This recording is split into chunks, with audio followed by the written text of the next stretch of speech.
안녕하세요. 70억 분의 1의 사나이 마성의 중독성 대체불가 정보문제 정치처 정보입니다. 자, 오늘 토요일 우리나라 효자 종목인 쇼트트랙 골든데이 남자 1000m 여자 1500m 경기 열립니다.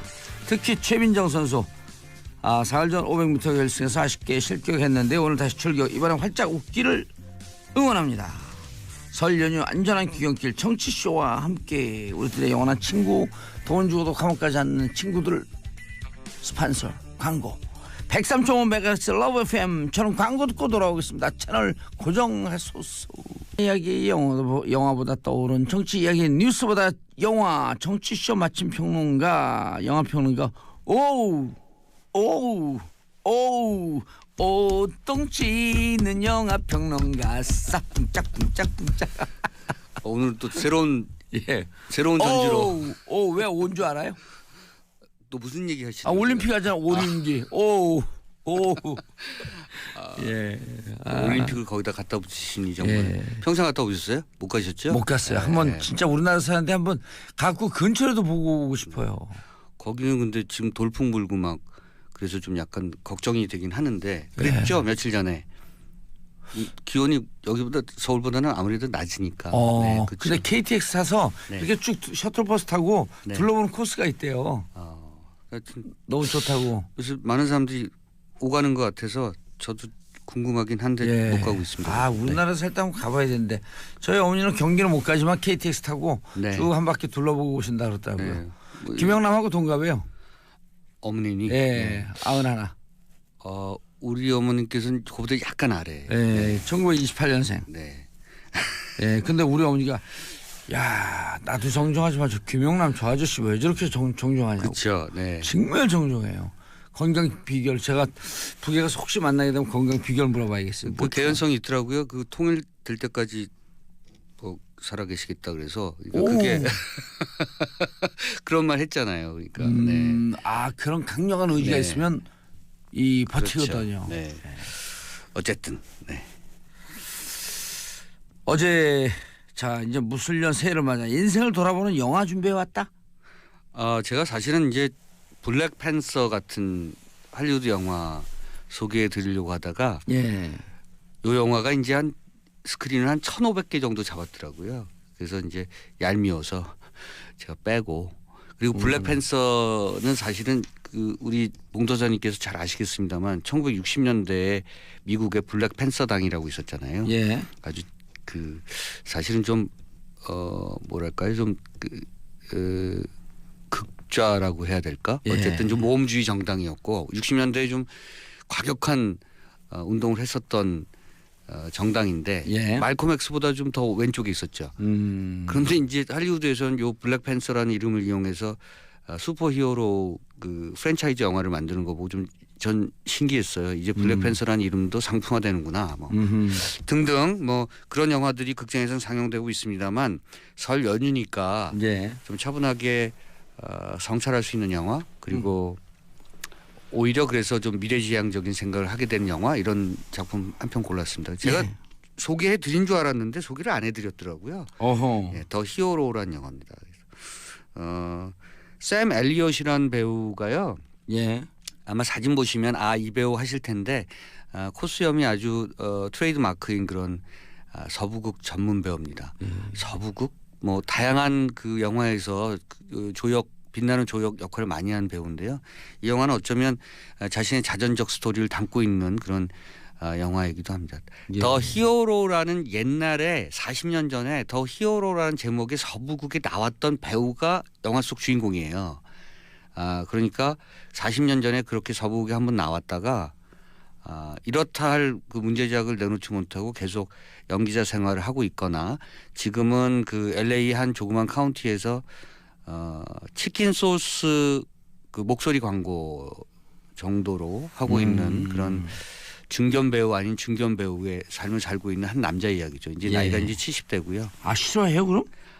이 영화의 그 주인공 역을 맡은 배우, 아까 말씀드린 샘 엘리엇과 어떻게 보면 싱크로율이 이렇게 비슷한 거죠. 영화 속 인물과 배우가 비슷한 거예요. 배우도 사실은 샘 엘리엇이라는 배우도 그 많은 사람들이 알지 못하고 필름 매니아 그러니까 영화 팬들만 그 좀 소수 팬들만 좀 아는 배우이긴 하지만 이 더 히어로라는 영화 속 극중 인물처럼 한때 좀 잠깐 반짝했다가 계속 그 조연 연기 정도로 만족하며 살아가는 그런 배우죠. 그러니까 어떻게 보면 영화 속 인물과 이 영화 속 인물을 연기하는 배우가 같은 그 인생을 살아가고 있거나 같은 말년의 인생을 지금 보내고 있는 그런 인물로 보여지는 그런 작품입니다. 예.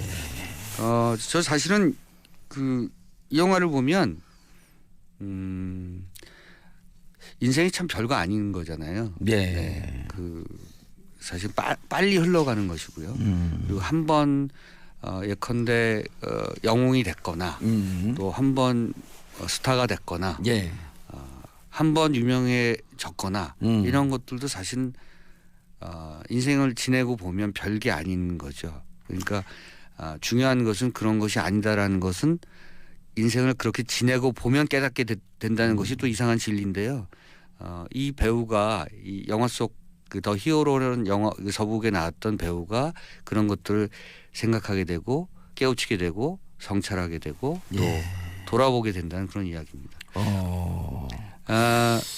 삶이 진짜 어찌 보면 좀 덧없는 측면도 있는데 과거에 이제 올림픽 마라톤 금메달리스트 36년이었죠. 네. 1936년 손기정 옹. 네. 지금 이제 타계하셨죠. 네, 돌아가셨죠. 네. 생전에 그런 말씀을 하세요. 인생이 참 아름다운 줄 알았다니.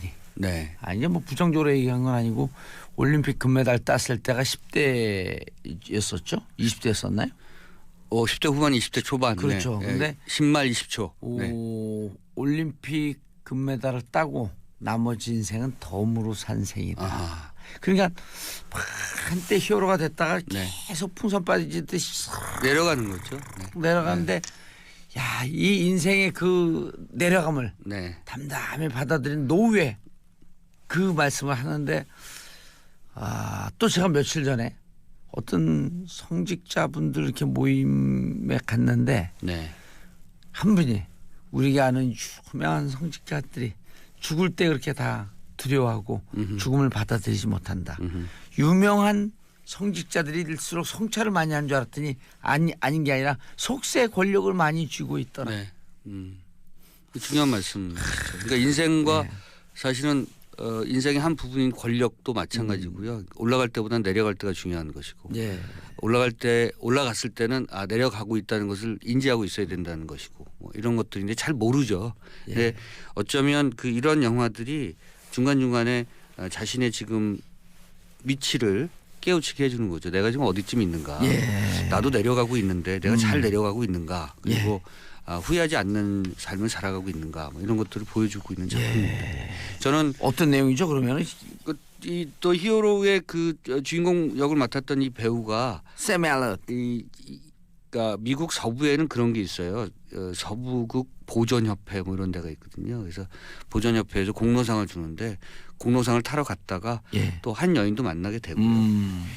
그리고 사실은 이제 시한부 삶입니다.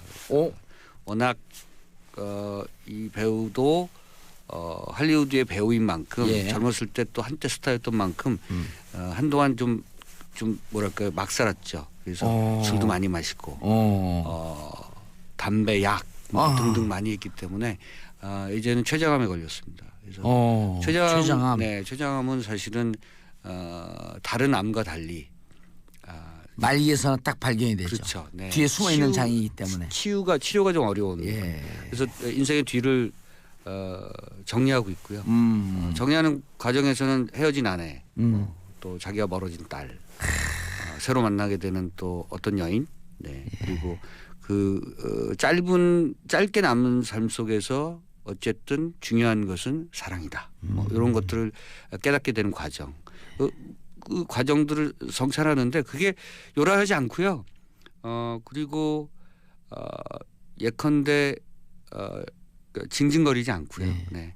차분하게 어쨌든 자기의 말년의 삶을 정리해 나가는 모습들이 아마 이 영화를 보는 많은 분들의 어떤 심금을 좀 울리게 되지 않을까 하는 생각이 들고 영화 가끔 사람들을 깨우치게 하거든요. 매번 그런 건 아닙니다만 이런 영화들을 보면 자신의 과거의 삶을 돌아보는 만큼 아까 말씀드린 것처럼 앞으로의 삶에 대해서 조금 준비하는 그 어떤 여력 이런 것들을 더 많이 만들어낼 수 있을 것이라고 생각합니다. 전지 이런 그 영화 얘기를 들으면서 혼자 가만히 있으면은 과거 들국화의 그 유명한 명곡인 행진 네. 이런 노래가 다시 떠오르고 네. 나의 과거는 네. 어두웠지만 제가 그러니까 그 노래 생각하면 왜 그렇게 많은 사람들에게 기억에 남냐면 그러나 나의 미래는 반주를 깔아드려야 돼. 그러니까 전인권 수만 저 얘기 좀 있다면 행진 좋네요. 행진 18번이세요? 하는 거야. 18번이세요? 아니요. 제 19번인데 이거는. 17번은 18번은 일어나요. 네. 일어나 다시 그거 예전에 한번 해보는 거야. 예전에 저쪽에 계실 때 네. 안에서 혼자서 많이 부르셨을 것 같아요. 아니 밖에서 봉주가요제 때 네. 떼창을 하고 그랬었어요. 아하. 거기 오신 분들이 네. 일어나 어쨌든 잠이 다 깼어요. 네. 저도 18번이 뭐예요? 저요? 예. 그것만이 내 세상이라고 제가 언젠가 말씀드렸어요. 그것도 들국화 노래 아니에요? 그렇죠. 전인권 오. 선배 노래죠. 네. 야. 사연이 많은 사람들이 이런 노래를 좋아해요. 네. 오. 사연이 많아요. 아니 사연이 없는 사람이 있잖아요. 노사연. 이거 괜찮았어. 괜찮았어. 이거 괜찮았어. 오늘 그냥 넘어가나 했어 내가. 야. 네. 이거 괜찮았어요. 맞아요. 예. 그분이 사연이 없으시죠. 사연이 없는 거예요. 그게 늘 행복하잖아요. 야, 본인께 아니 근데 한번 저는 나중에 우리 이런 물어보겠습니다. 얘기를 하고 싶어요. 네. 전에 한번 그런 얘기 있었잖아요. 너희 췌장을 먹고 싶어. 일본 영화. 그렇죠. 네. 그것도 암에 걸린 시한부 인생. 그렇죠. 네. 우리 방송을 듣는 모든 분들, 대한민국 모든 분들, 당신은 당신 삶의 히어로다. 좋네요 이것도. 예. 네. 노사연에서 그 예. 재미를 줬다가 예. 여기서 이제 의미를 주시는. 우리가 교육할 때 늘 그러거든요. 공부로 평가하지 마라. 모든 인간은 자기 분야에 다 전문가다. 당신은 당신 삶의 진정한 히어로. 주연이다. 좋네요. 예. 샘 엘리어트만 잠깐 설명드리면요. 이 배우는 정말 오래됐고요. 그러니까 이 배우도 74세고 영화 속 인물도 한 72세 정도 되고요. 샘 엘리엇은 여러분들이 아실지 모르겠습니다만 예전에 그 내일을 향해서라 나왔던 기억이 납니다. 캐서린 로스라는 배우 기억하실 거예요. 예. 네. 폴 뉴먼하고 이렇게 자전거 타고 갈 때. 그 장면 많이 기억하실 텐데요. 예. 캐서린 로스하고 내일을 향해서라에서 만났어요. 이 샘 엘리엇은 거기 단역으로 나왔죠. 그러니까 예.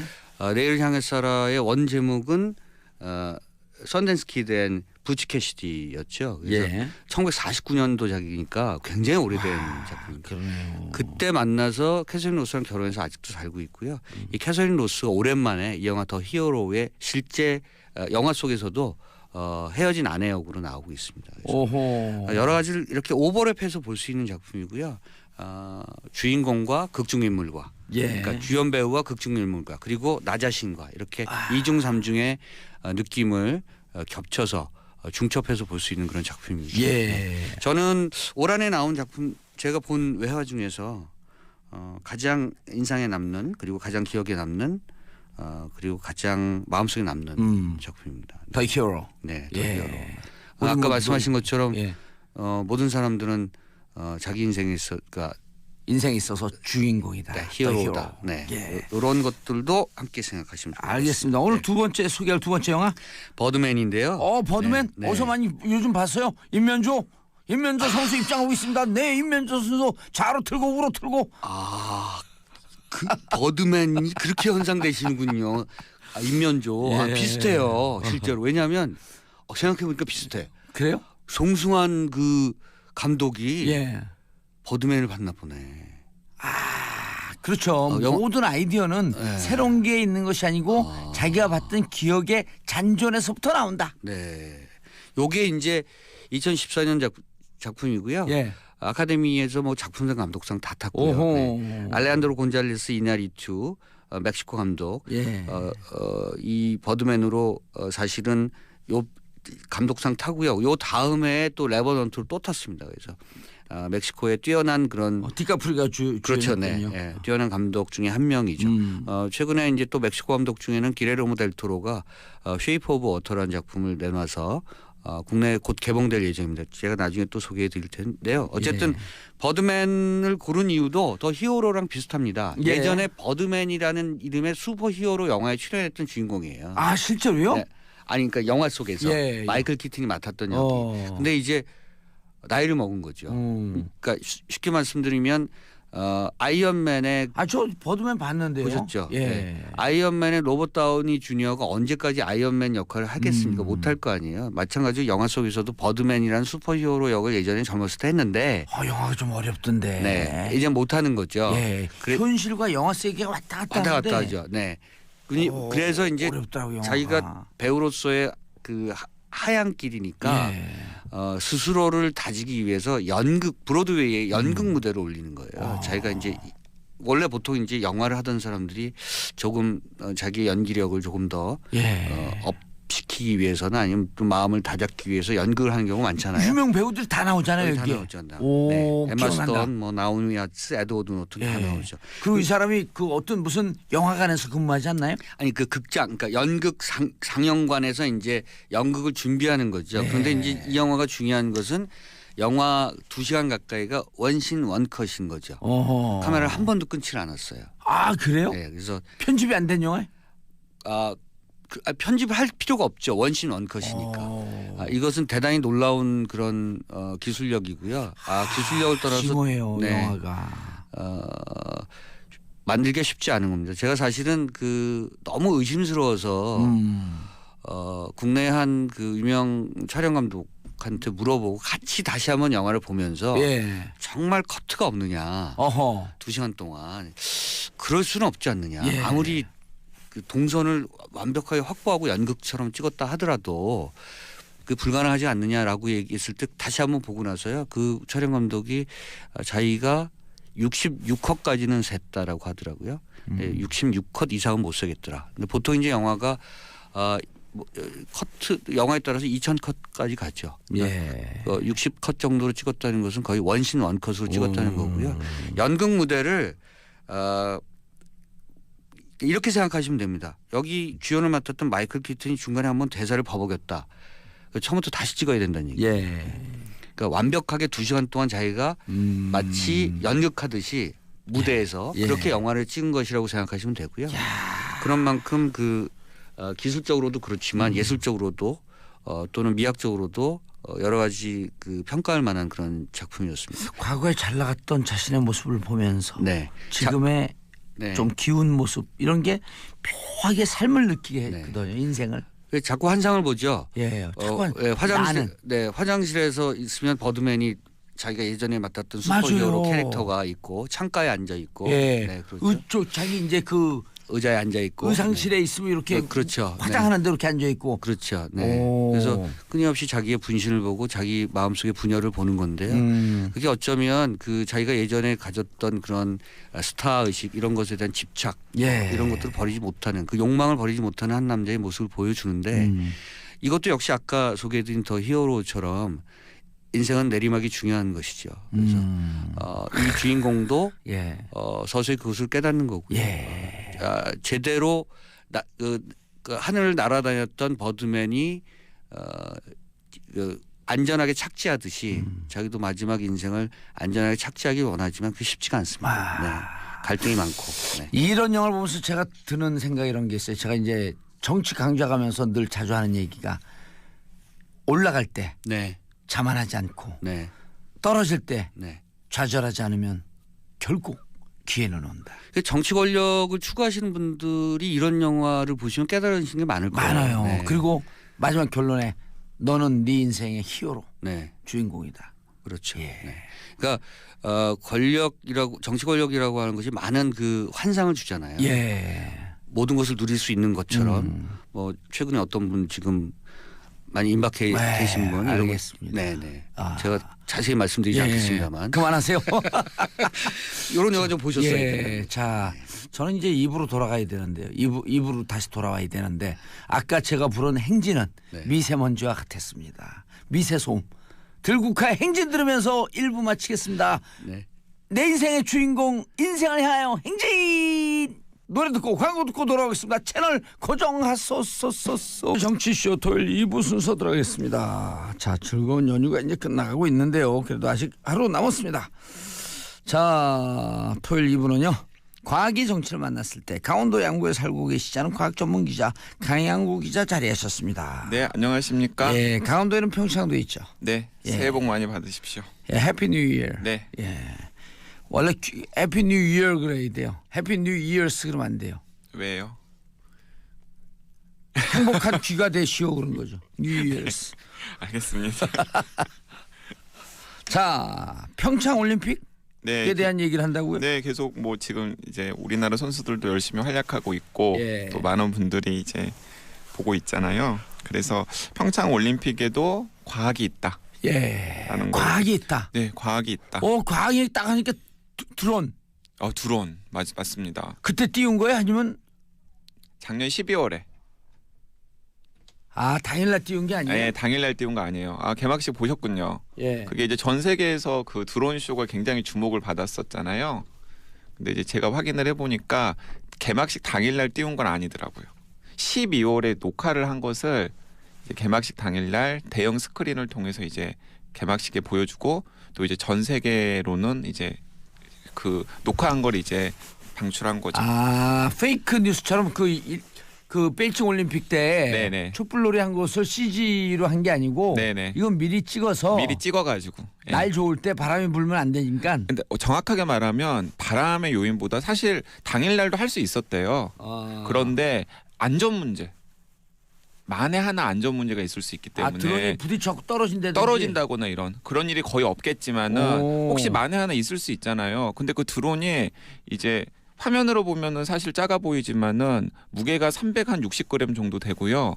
드론이요? 네, 360g 정도 되고 길이가 한 50cm 정도 돼요. 그런데 그게 이제 하늘에서 이제 뚝 떨어지면은 만에 하나 안전사고가 내려오는 생길 수 속도가 있으니까. 네, 내려오는 속도가 있으니까 당연히.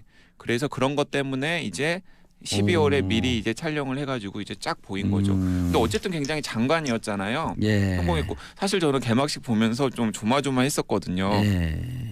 많은 분들이 아시다시피 이게 평창이 이상하게 악용이 되면서 이제 국정농단 세력들이 평창 올림픽에 많이 관여를 했었잖아요. 그렇죠. 예, 그래가지고 사실은 이제 그분들이 이제 정권이 바뀐 다음에 싹 빠지고 새로 세팅이 되면서 준비할 수 있는 시간이 절대적으로 부족했던 것으로 알고 있어요.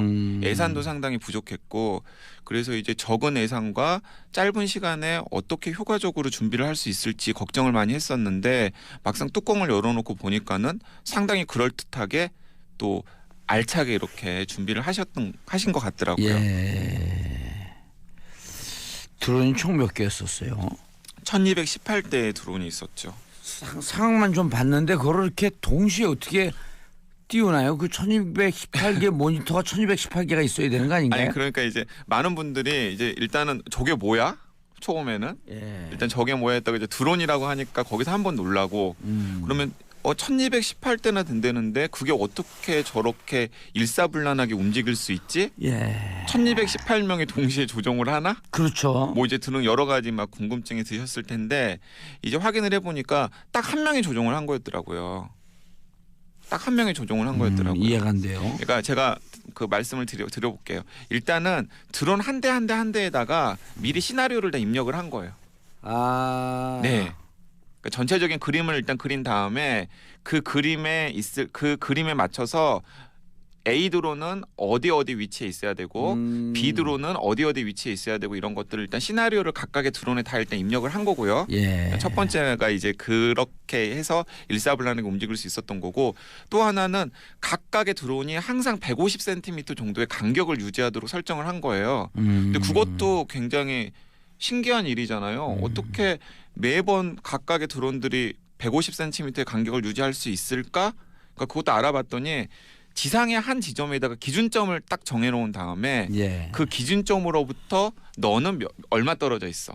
너는 얼마 떨어져서 이렇게 상대적인 거리들을 다 정해놓고 움직이도록 해서 이제 그게 항상 적당한 간격을 유지하면서 예. 움직이도록 이제 했다라는 겁니다. 그러니까 어쨌든 간에 최근의 드론의 기술과 고도의 그런 여러 가지 것들이 다 엮여가지고 이제 우리 앞에 이제 장관으로 펼쳐진 게 이제 그 드론 쇼인 거죠. 예. 아, 하나의 과학이고 산수를 푼 거네요. 그러면. 네, 그렇죠, 맞아요. 예, 정확하게 이제 수학적으로 상대 거리를 정확하게 계산을 해가지고 예. 그 각각의 드론이 어디 위치에 정확하게 위치할 수 있도록 미리 다 정해놓은 다음에 그걸 이제 전체적으로 한 명이 조율을 해서 그 쇼를 이제 연출을 한 겁니다. 그럼 상대적으로 이 한 서로 드론끼리 상대적 간격을 유지해라?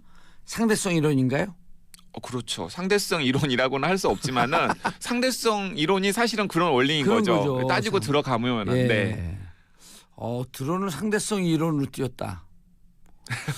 이거 아주 아름다운 방정식인데요. 그러니까 이제 상대성 이론이라는 것 자체가 이제 그 되게 이제 상대적인 어떤 상대성이라는 게 굉장히 중요한 거잖아요. 예. 근데 이제 그 드론도 각각의 위치에 따라서 딱딱 정해 놓은 게 사실은 뭐 넓게 보면은 뭐 그런 거랑도 연관이 된다고도 할 수도 있겠네요. 예. 네. 지난번에 한번 드론 얘기했는데 그때는 무슨 산불 같은 재난 대응 가능하다고 했었어요. 네, 그런 얘기 했었어요. 제가 이렇게 이제 드론 기술이 굉장히 많이 발달을 하면서 재난이 일어나면 드론이 이제 재난 지역에 미리 가가지고 어디가 피해가 더 심각하고 어디에 희생자가 모여 있고 등등을 미리 파악하면 그걸로 이제 재난 지도를 그릴 수 있잖아요. 예. 그러면 그 재난 지도에 맞춰가지고 이제 구호라든가 아니면은 구조라든가 이런 것의 우선순위를 정할 수 있기 때문에 훨씬 더 빠른 복구 그리고 효과적으로 이렇게 피해자들을 이렇게 구출할 수 있는 가능성 같은 걸 열어준다라는 얘기를 했었는데 예. 이제 그 드론이 기술의 이제 정점을 보여준 게 이제 이번에 드론 쇼가 아니었나 생각이 됩니다. 예. 그러면서 저는 이런 생각 한편으로는 좀 이런 생각도 들더라고요. 제가 그 드론 얘기 전에 하면서 이런 얘기 했었잖아요. 드론 자격증 노를 위해서 따시는 분들 계시다고 그런 얘기 제가 잠깐 들었었잖아요. 했었죠. 네, 그런데 그 개막식 드론 쇼를 보니까는 야 이게 그 어디 가서 노후를 위해서 드론 자격증 준비하시라는 얘기 하면 안 되겠구나라는 왜요? 생각이 들더라고요. 드론 자격증이 어느 순간 지나면 약간 무용지물 될 것 같다는 안 좋은 예감이 딱 드는 거예요. 왜요? 아니 이게 다 자율주행 되지 않을까. 아. 네. 그리고 최소한의 인력이 드론을 관리하고 대부분의 드론은 일일이 사람이 조종을 하는 게 아니라 예, 자율주행식으로 자율주행. 네 되지 않을까. 미리 이렇게 시나리오 같은 거 입력하고 무슨 일을 할지 같은 게 다 입력이 되면은 알아서 그냥 이렇게 일들을 한 다음에 다시 컴백하는 식으로 되지 않을까 하는 생각이 들어서 예. 아 어디 가서 노후를 위해서 드론 자격증 따세요 이런 얘기 하면은 나중에 안 될 수도 있겠구나 하는 생각이 들더라고요. 뭐 국내 기술은 어느 정도예요? 이번에 드론 쇼한 게 국내 기술로 한 거예요? 어떻게 된 거예요? 인텔 기술입니다. 인텔. 네, 인텔에서 이제 한 건데. 예. 근데 제가 상황을 봤더니 이제 몇몇 분들한테 이제 여쭤봤더니 국내 기술도 충분히 그 정도의 드론 쇼를 할 수 있을 정도의 기술이 있대요. 네. 근데 그렇다면은 왜 국내 기술로 하지 않고 인텔 기술로 했을까라고 이제 궁금해하실 건데 인텔은 쇼를 한 거잖아요. 그게 무슨 말이냐면은 그런 거예요. 그러니까 인텔은 자기들이 가지고 있는 반도체 기술이라던가 드론에 들어가는 여러 가지 있던 집적된 기술이 있잖아요. 예. 그런 것들을 드론 쇼를 함으로써 일종의 홍보 효과를 노려서 이제 그 드론 쇼를 한 거잖아요. 예. 근데 이제 우리나라의 이제 드론 기술을 가지고 있는 연구소라든가 기업 같은 경우는 드론으로 돈을 벌어야지 드론을 이용해서 무슨 홍보를 할 이제 그런 처지가 못 되는 거예요. 예. 예, 그렇기 때문에 이제 그런 드론 쇼 같은 것들을 할 만한 기술은 충분히 있음에도 불구하고 막 그런 이제 쇼를 할 수 있을 만한 이제 상황이 못 된다라는 얘기를 이제 제가 전해 들었습니다. 예. 그러니까 우리나라의 기술도 인텔의 드론 기술과 비교해 봤을 때 기술적인 수준만으로는 결코 밀리지 않는다. 그러니까 예를 들어서 이제 누군가가 충분한 자원을 제공해 줘서 너도 이제 어디 무슨 저런 쇼 같은 걸 한번 만들어 봐라. 라고 이제 충분한 자원을 이제 뒷받침해 주면은 저는 쇼를 만들 수도 있지만은 이제 그런 이제 토대가 이제 안 될 뿐이라는 예. 거죠. 네. 알겠습니다. 0.001초의 승부 과학으로 가린다? 이건 무슨 얘기죠? 네, 기왕에 이제 드론 얘기가 나왔으니까 이 평창 올림픽과 관련해서 이제 여러 가지 좀 이모저모를 한번 따져보면 어떨까 싶어가지고 이제 몇 가지를 더 이제 가지고 왔는데요. 예. 이번에 이제 올림픽 쇼를 보니까 막 그 0.001초까지 이렇게 다 잡아가지고 뭐 순간 동영상도 보여주고 판독도 해주고 이런 것들을 막 실시간으로 이제 다 맞아요. 경기 중에 이제 보여주고 있잖아요. 그리고 구간별로 실시간 기록 같은 것도 다 전해주고 있고요. 예. 그것도 제가 몇 차례 이제 소개를 했던 센서. 제가 IoT 기술 얘기하면서 그 인터넷 오브 띵스 사물 인터넷 얘기하면서 예, IoT. 예. 예, 그 센서가 굉장히 중요하다고 그랬잖아요. 그랬죠. 예. 사방에 센서가 부착되어 있고 그 센서들이 감지를 한 것들이 실시간으로 이렇게 커뮤니케이션 되면서 이 사물 인터넷 연결망이 이제 만들어진다라는 얘기를 말씀을 드렸는데 그게 이제 스포츠 경기에서 딱 구현되고 있는 게 지금 평창 동계 올림픽 이라는 얘기를 제가 전해 들었습니다. 그러니까 지금 이제 그 저희들이 이제 그 거실에 앉아가지고 텔레비전을 보면서 어쨌든 구간별 실시간 기록이라던가 아니면 어떤 선수가 더 먼저 들어왔다라는 걸 비디오로 판독하고 그리고 또 중간에 이렇게 순간 기록들을 또 사진으로 다 해가지고 다 보여주고 있잖아요. 예. 그런 것들을 이제 트랙별로 센서들을 다 배치를 해놓고 예, 그 센서가 이제 선수의 움직임이라던가 아니면은 선수가 어느 지점까지 왔는지 등을 다 감지를 한 다음에 그걸 실시간으로 이렇게 종합을 해가지고 그게 이제 우리 안방에 있는 텔레비전까지 이제 전송이 되는 거죠. 그래서 그 이번에 이제 그 경기를 지켜보다 보니까 어떤 생각이 들었냐면은 그 심판 판독과 관련된 논란이 거의 없더라고요. 예, 대부분의 선수들이 그 판독에 대해서 이의를 제기하지 않고 그냥 오케이 하고 수긍을 하는데 그것도 이제 결국에는 이제 여기저기 부착돼 있는 센서들이 그런 논란의 여지를 이제 원천적으로 차단을 하기 때문에 생기는 일이 아닌가라는 생각이 예. 들었습니다. 그 센서로 결국은 오심 이런 네. 것도 다 잡아낼 수 있다는 거의 다 거죠? 잡아내는 거죠. 그러니까 이번에 이 평창 동계올림픽 같은 경우에는 이 그 오심으로 인한 갈등, 그게 많이 없어졌다. 네, 이런 것들이 이제 거의 없어진 것 같다라는 것도 한 가지 포인트고 예. 갈수록 이제 꼭 평창 동계올림픽뿐만 아니라 앞으로 뭐 동계올림픽, 하계올림픽 뭐 등등의 여러 가지에서도 이 오심의 여지가 사라지지 않을까라는 생각을 해보고요. 사실 보면은 유난히 그 심판에게 여러 가지 권한을 많이 주고 있는 스포츠 경기들이 있거든요. 예. 대표적인 게 축구잖아요. 예. 근데 이제 그러면은 꼭 이제 항상 이제 심판에게 여지를 많이 주기 때문에 오심과 관련된 여러 가지 논란들이 이제 많이 있잖아요. 매번 큰 경기마다. 근데 이제 그런 것들이 이제 이렇게 기술로 이렇게 이전이 되면서 그런 여지가 이제 많이 또 없어지지 않나 하는 것도 이번 평창 동계올림픽에서 저희가 지켜봐야 될 한 포인트가 아닌가 싶습니다. 예. 그리고 동계올림픽 선수들을 과학적으로 분석한 내용도 있다고요? 그러니까 어느 분야에 어느 나라 선수의 DNA가 더 적합한지. 네, 맞습니다. 이게 이 크리스천 사이언스 모니터가 이제 지난 8일에 이제 이 동계올림픽 선수단을 이제 과학적으로 분석을 해서 어느 나라의 선수단이 어떤 경기에 강하고 이런 것들을 이제 분석을 했는데요. 예를 들어서 스피드 스케이팅 같은 경우에는 예. 독일이나 네덜란드고요. 스노우보드 같은 경우는 미국, 그리고 피겨 같은 경우는 러시아, 그리고 이제 아이스하키 같은 경우는 캐나다 이런 식으로 이제 그 강한 종목들을 했더라고요. 근데 따져 보니까는 이유가 있어요. 가장 이제 중요한 이유가 환경적 요인이에요. 그러니까 왜 예를 들어서 스피드 스케이팅은 이제 가장 강한 게 독일이나 네덜란드인데 예, 독일을. 왜 독일이나 네덜란드가 강하냐면 네덜란드는 이제 운하가 있잖아요. 예. 그리고 독일은 호수가 많아요. 겨울만 되면은 네덜란드의 운하나 독일의 호수가 다 어는 겁니다. 그러니까 이제 어렸을 때부터 스케이팅을 타는 네, 거죠. 스케이팅을 타는 거죠. 이게 그냥 일상적으로. 그러니까 독일이나 네덜란드의 스피드 스케이팅 선수들이 이 스케이팅을 처음 시작한 나이를 물어보면은 대부분이 다 6살, 7살 뭐 이때부터예요. 언제든지 환경이 언제든지 오픈돼 환경이 있으니까. 이제 받쳐주고 있으니까. 그러니까 예전에는 이제 이제 뭐 좀 이렇게 호수라든가 아니면 운하 같은 곳이 이제 일상적으로 오는 곳이 아닌 곳에서는 아이스 링크가 따로 있어야 되잖아요. 근데 요즘에 아이스 링크가 있지 아이스 링크를 구비하는 나라가 얼마나 있겠습니까? 예. 근데 이제 독일이나 네덜란드 같은 경우에는 전통적으로 그러니까 뭐 18세기, 17세기까지 거슬러 올라가도 이 얼음판들이 굉장히 많이 있기 때문에 아주 빠른 나이에 스케이팅을 시작을 하고 그것들이 이제 두터운 선수층에 이제 요인으로 작용하기 때문에 스피드 스케이팅에 이제 강하다라는 분석을 할 수 있겠고요. 러시아는 특히 이제 피겨에 강한데 러시아 같은 경우에도 당연히 뭐 추운 곳에 있는 나라이기 때문에 독일이나 네덜란드처럼 이제 그런 스케이팅을 할 수 있는 환경이 이제 강하죠 당연히. 거기에다가 특별히 이제 피겨가 강한 이유는 러시아는 발레 전통이 있잖아요. 아하. 피겨 그 스케이트와 발레가 접목이 돼가지고 이제 피겨 스케이팅. 그래서 이제 러시아는 이제 특별하게 이제 이 스케이팅 중에서도 이제 피겨 스케이팅에 이제 강한 이제 조건이 되는 거고요.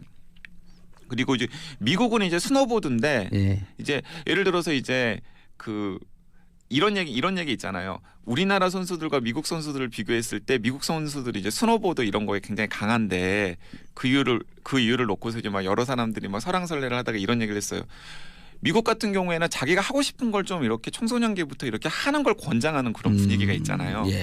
그리고 또 뭐 자유로움이라든가 개성 같은 것들을 강조하는 분위기가 있는데 우리나라 같은 경우에는 대부분 공부, 주입식 교육, 학원 뺑뺑이 등등등. 학원 셔틀. 네, 학원 셔틀. 그러니까 이제 미국 같은 경우에는 뭔가 이제 재능이 있다 그러면은 그 재능을 좀 이렇게 자유롭게 발산할 수 있는 여러 가지 기회들을 보장을 하고 거기서 이제 특별하게 뭔가 더 성취를 이루고 싶은 이들이 선수로 성장을 하는 거잖아요. 근데 우리나라 같은 경우에는 일단은 운동마저도 좀 주입식이잖아요. 그렇죠.